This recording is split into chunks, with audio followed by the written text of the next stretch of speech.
বিশ্বের সবচেয়ে প্রভাবশালী মুসলিম রাষ্ট্র হিসেবে পরিচিত সৌদি আরব একসময় দেশটিতে ছিল কঠোর নিয়মকানুন।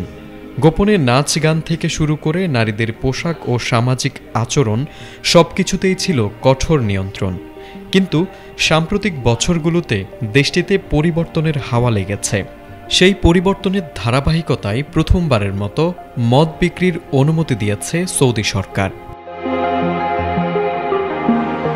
সৌদি সরকার ঘোষণা দিয়েছে, এখন থেকে নির্দিষ্ট অমুসলিম উচ্চ আয়ের বিদেশিরা রাজধানী রিয়াদের একটি লাইসেন্সপ্রাপ্ত দোকান থেকে মদ কিনতে পারবেন। দ্য নিউ ইয়র্ক পোস্টের প্রতিবেদনে বলা হয়েছে, এটি হবে রাজধানীর একমাত্র অনুমোদিত দোকান যেখানে বিদেশিরা নির্দিষ্ট কিছু নিয়ম মেনে প্রবেশ করতে পারবেন। নতুন নীতিমালায় বলা হয়েছে, এই দোকানে প্রবেশের আগে বিদেশি বাসিন্দাদের মাসিক আয় কমপক্ষে 50,000 সৌদি রিয়াল থাকতে হবে, যা প্রায় 13,000 মার্কিন ডলারের সমান।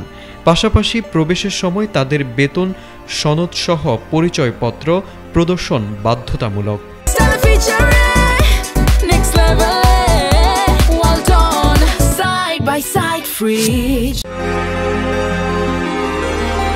সৌদি আরবে দীর্ঘদিন ধরে মদের উপর কড়া নিষেধাজ্ঞা বিদ্যমান।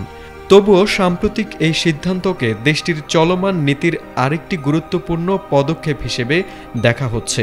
বিশেষজ্ঞরা মনে করছেন, সামাজিক পরিবর্তন, বিদেশি বিনিয়োগ বৃদ্ধি এবং বৈশ্বিক পর্যটন কাঠামোতে নিজেদের অবস্থান শক্ত করতে সৌদি আরব আরও নানা সংস্কারমূলক উদ্যোগ নিতে পারে।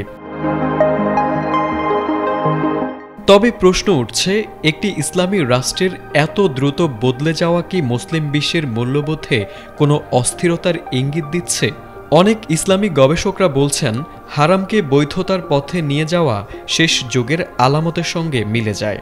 তাই সৌদির এসব পরিবর্তন কি কিয়ামতের কোনো আলামত হিসেবে বিবেচিত হতে পারে, নাকি এটি কেবল আধুনিক রাষ্ট্র গঠনের বাস্তবতা? তারেক আজিজ, এটিএন বাংলা।